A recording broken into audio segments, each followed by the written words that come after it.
Hello, Assalamu alaikum. In this video, we will understand about the gut-derived serotonin for fasting adaptation. So, when we will go into the fasting, what is the role of serotonin in our body physiology and how our body will maintain without eating the energy homeostasis.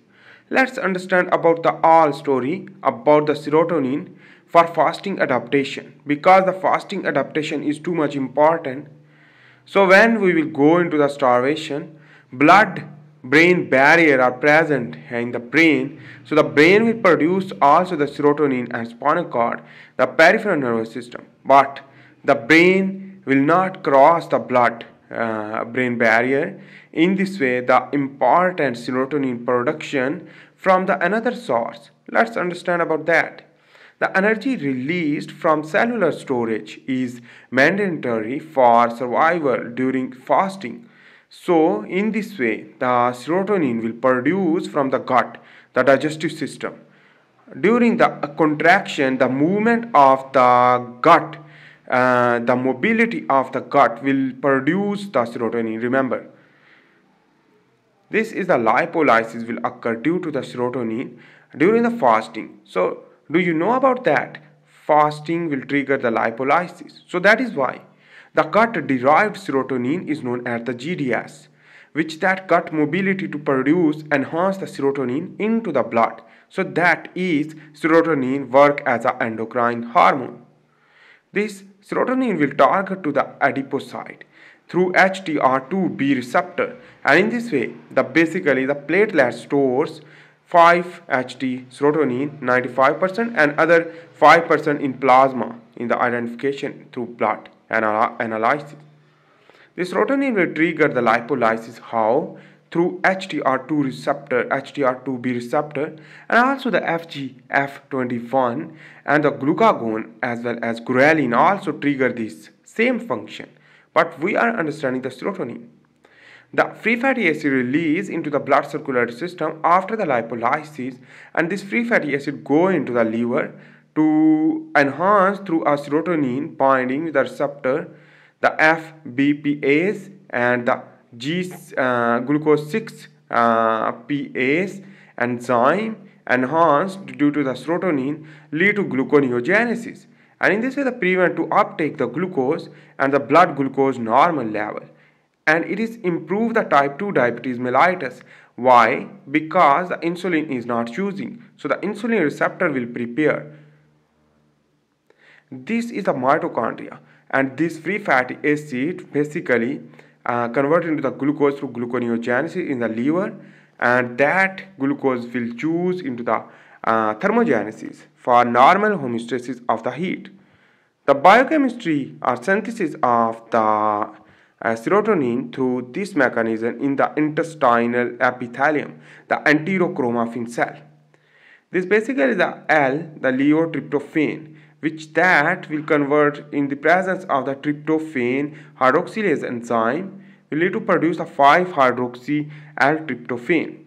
This 5-hydroxy-L-tryptophan will convert in the presence of the 5-hydroxytryptophan decarboxylase enzyme. This decarboxylase enzyme will decarboxylase and to produce serotonin. Further on, the serotonin can convert into the 5-hydroxy indole acetic acid by the further process, and the water and oxygen used to remove the nitrogen and the hydrogen peroxide as a reactive oxygen species. This serotonin will store into the mast cell and platelets. Remember, these basically the mast cell also trigger and function the immune cell to produce cytokines. Remember, and on the other hand, the serotonin will store in the platelets, and this is basically important for the blood clotting, the coagulation. Anyhow, here is the food deprivation. The food deprivation will increase the directly serotonin, and from the gut, this serotonin will enter into the blood circulatory system, and in this way the enteroendocrine hormone it is, and in this way basically the blood vessel, and basically when rushes the serotonin in the blood will target to the adipocyte as well as the hepatocyte. Let's understand about what is the main function. This is the adipocyte, and the hormone sensitive lipase enzyme basically through activate due to the HTR2B receptor by the binding of the serotonin to lipolysis. The triglyceride will convert into the glycerol and free fatty acid, while the liver, basically the HTR2B same receptor, bind will lead to FBPase enzyme and the glucose 6-PAse enzyme, which that phosphatase enzyme will lead to produce free fatty acid and glycerol to convert into the glucose, and in this way inhibit the serotonin to the GLUT2 channel to import of the glucose into the adipocyte. In this way, the normal level of the glucose in the blood will be possible by this mechanism. On the other hand, the glycerol and free fatty acid will lead to insulin resistance. In this way, the insulin will not produce and the insulin receptor will prepare. The type 2 diabetes will be clear. For basically the possible. So let's understand about again one by one what is the function of the different cell in our body. So this, when you will not eat food, the gut mobility, the movement of gut will lead to activate the enterochromaffin cell. In this way, activate the enterochromaffin cell will trigger to produce the serotonin, the 5-hydroxy tryptophan, the 5 basically the serotonin, the 5-hydroxytryptophan. In this way, the basically you can see that. So in this way, the gut movement will lead to enhance this serotonin, and the serotonin will go into the blood circulatory system. But in this video, we are just get the overview and concept how it can work.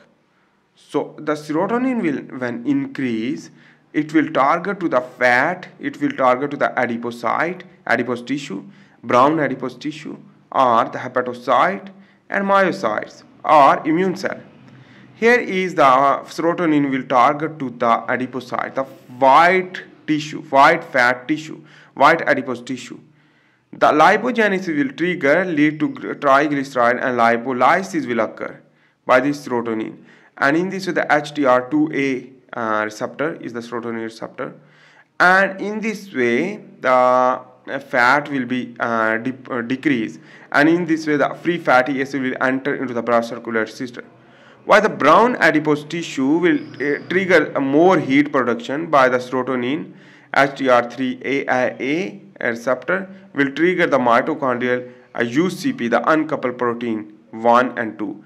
UCP will increase the heat. So in this way, the increase of the UCP for the mitochondria. On the other hand, the glucose when increase and the free fatty acid and glycerol will go into the liver to produce ketone as a fuel for the brain rather than the glucose. The hepatocyte, basically the enter of the glucose will convert into the triacylglycerol, free fatty acid, basically uptake, not convert, but the glucose also influx part. The gluconeogenesis to produce more glucose and enter into the blood circulatory system for normal the glucose level. While the myocytes, basically is the glucose already present in the form of glycogen will decrease, is known as a glycogenolysis. To produce glycolysis to trigger the anaerobic respiration to produce more ATP, and that pyruvate go into the blood circulatory system, or for use in the mitochondria to aerobic respiration to produce more ATP. Immune cell, the cascade of phosphorylation through serotonin triggering ligand will lead to produce cytokines through activation of the DNA, and these cytokines will target for the cellular tissue to regulation, proliferation and growth and division or recruitment of the cell. The serotonin is important for sleep, blood clotting, sexual function and bone health, as well as the mood regulation. So during the fasting, serotonin level will increase in our body. When serotonin level will increase, the dopamine will decrease. In this way, the serotonin will function more efficiently and work like basically more sleep, more sexual function and a lot more things. So this is the benefit of the serotonin for fasting adaptation. Thanks for watching. Bye.